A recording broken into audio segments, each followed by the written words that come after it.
Alright, I'm out here in southeast PA looking at one of my new favorite plants.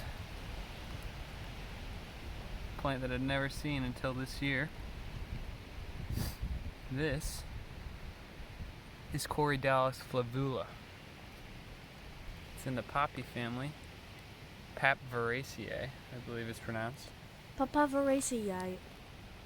The Fumarioideae subfamily, which is the fumatory family. You can see, got these sort of fabaceous hanging seed pods. Let's see if I can get my camera to focus on that. These pretty small black seeds.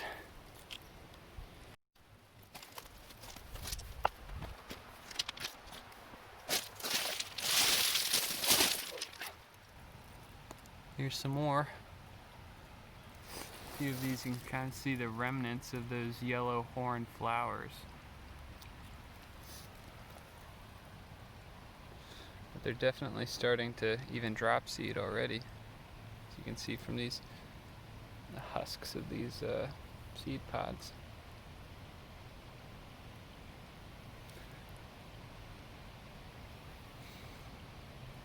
This plant is kind of unique for Pennsylvania.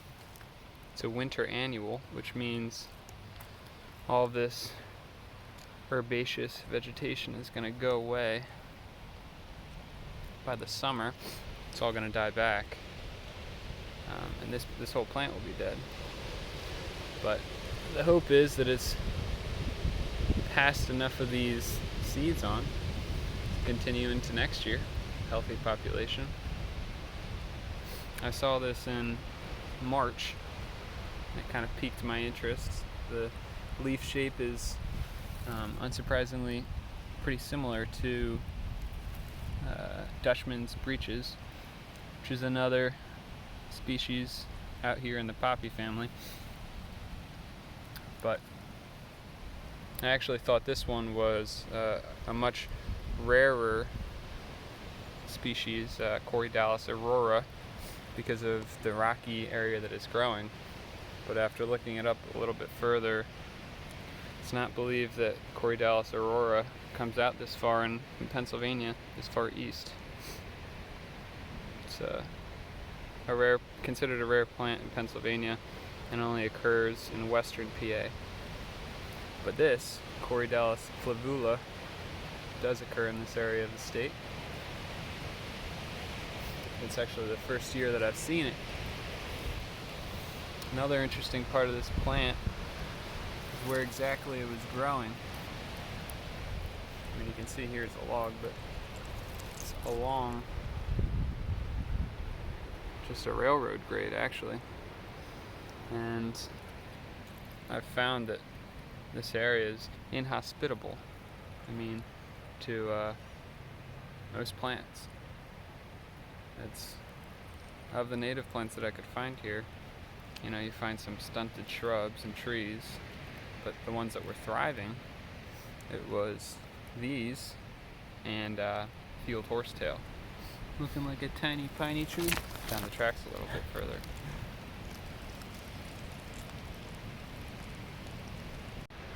As you can see from this darker purple one, it has already dropped most of its seeds. And you can already see it's about to go into dormancy. And really, it's not even dormancy, it's just death. It's an annual. So this plant will not be coming back. And the genus Corydalis, I just wanted to mention, there's only 3 species in Pennsylvania. You have our friend here, Corydalis flavula, Corydalis aurora, out in the western part of the state, and a third species which is escaping me now. More of a woodland species, I just can't think of the name right now.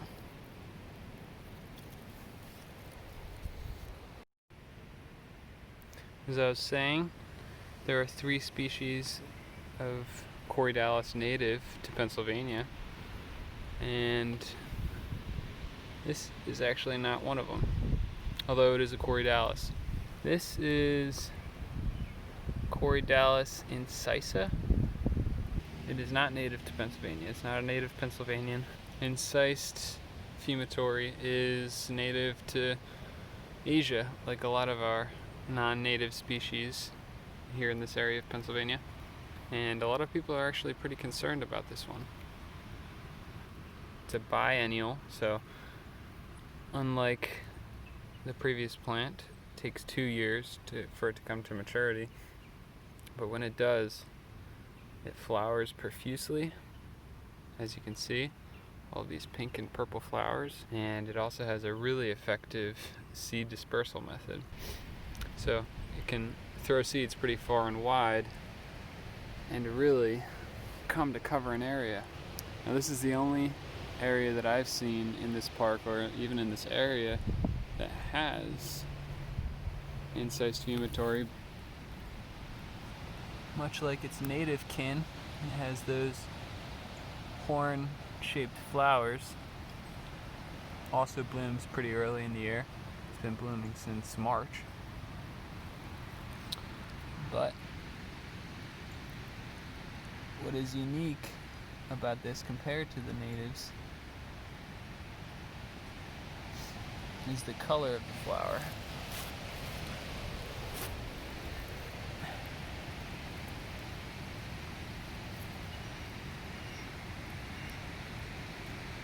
Color of the flower, that pinkish purple,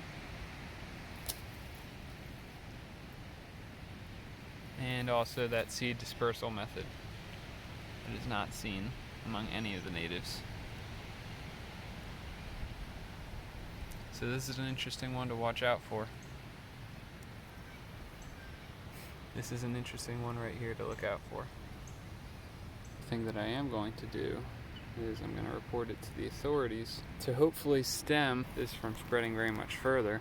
It's not really well known how incised fumatory is going to affect our native landscapes, but it was first discovered in the Bronx River in New York in 2005. And since then, it's spread across the mid-Atlantic mostly.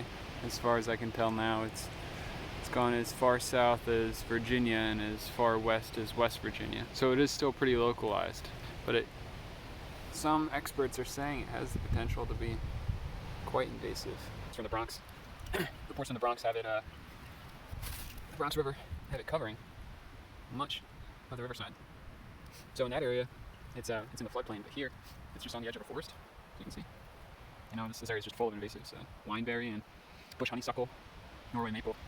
But this is a really novel, non-native species, and I don't think it's well understood yet if it's going to be an invasive, but it's going to be an invasive, it's going to be an invasive, but early on is when you can exert the most, you can have the greatest effect on whether it will become a widely distributed non-native invasive species.